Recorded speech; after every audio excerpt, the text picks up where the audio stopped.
Coming up next on the Jeff Crilley Show, making learning fun is a challenge for all educators all over the globe, but we'll be talking to the leader of a after-school and summer camp program who has cracked the code. His journey just ahead.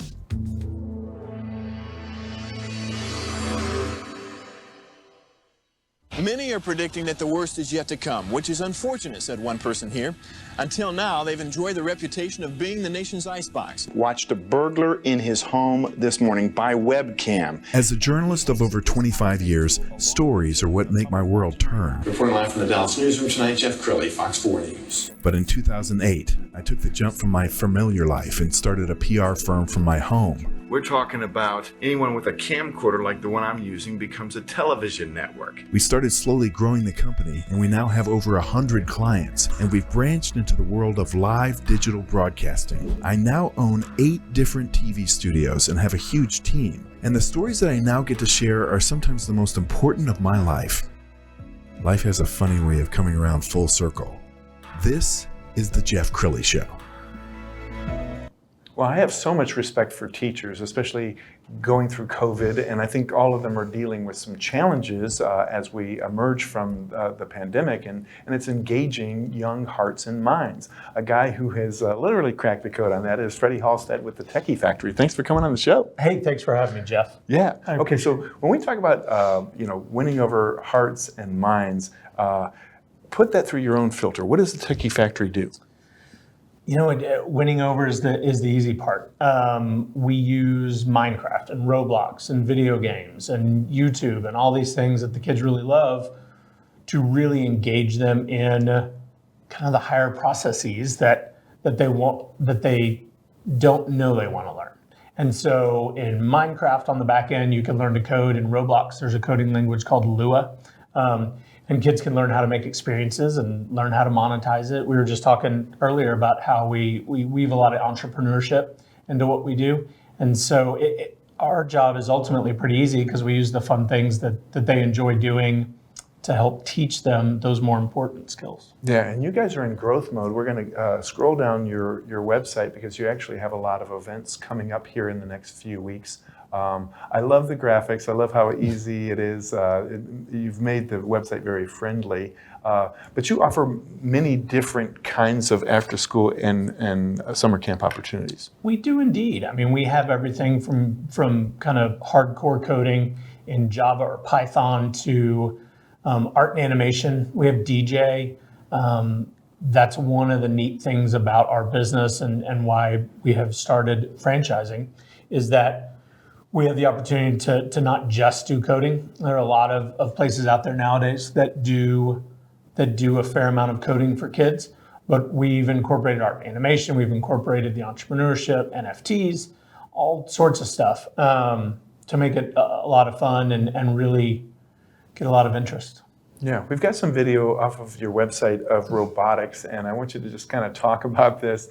You've really made putting together robots super fun for kids, haven't you?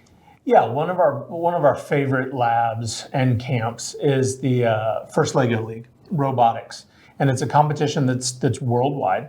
And depending on the age group, the kids come in and they build the robots and they program their robots to do certain tasks, and then compete against their peers. And there are local competitions here in Dallas and further afield, and then they meet statewide and regionally and everything else. And it's a lot of fun, and a lot of what we do, aside from entrepreneurship and the tech that we teach, but a lot of it's teamwork. There's a lot of kids today that don't necessarily love playing soccer, that don't love traditional sports. And so whether it's this or esports or some of the competitions we do in Roblox and Minecraft, it gives those kids to learn an opportunity to learn teamwork and all those great skills that you and I learned growing up playing sports. And a lot of kids don't have that now. So it's fun.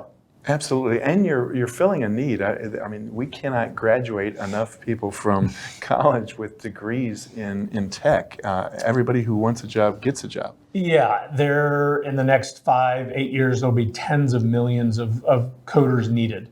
And so if we can introduce these kids, because here's the reality, Jeff, a 9-year-old doesn't need to learn how to code. They just don't. There are some amazing soft skills involved. as far as patience and really sticking with something and being detail oriented, they're amazing, but they don't need to learn how to code. But if we can introduce it and give them kind of that base, and as they get older, maybe they have an aptitude or a love for it, then hopefully we can send them on to one of your recent guests, Matt Rosen, or the people, there's a company in town called Wild Work Studios that does Roblox. And so hopefully we can send them on with careers in that, doing something they really love. I'm also very impressed with your content creation camps. Let's put some video up on the screen and have you talk about that. Yeah. Nowadays, when we were growing up, kids wanted to be firemen, or they wanted to be scientists or astronauts. Now they want to be content creators. It is literally the number one thing that kids want to be when they grow up and fast. And so we teach them the skills to not only make video, but to edit. We teach them how to stream. A lot of kids really enjoy watching their favorite video gamers, stream themselves playing, and they want to learn how to do that. They want to know how to make their own YouTube channel and become influencers. And we teach them how to do that. But a lot of what we teach with that too is kind of online safety and making sure they do it the right way, and that they protect themselves, and that their parents are fully versed in what to do and what not to do. Let's talk about self-esteem, because that's something that I have to imagine emerges from some of these camps, that perhaps a wallflower or a shy kid suddenly becomes a superstar.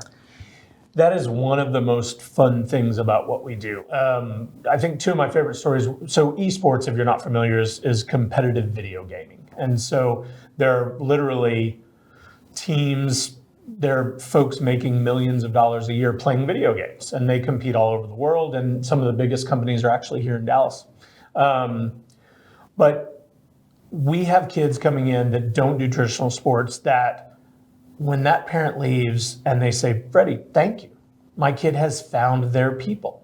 We didn't know this exists. This is amazing. And then that mom who was a child on the spectrum, who comes in and starts to leave and just is in tears saying, my kid has never opened up like this to other kids. My kid has never been this social in a setting with their peers, and they literally lose it. And it is my favorite part of the job. Wow. I wish you could see a tight shot of his eyes, because he's getting misty. And thank you so much for what you do and what you're bringing to North Texas and beyond. We're going to end with the website, which is techiefactory.com. The great Freddie Halstead. Thanks for coming on the show. Yeah, thank you, Jeff. That's it for now. We'll see you next time.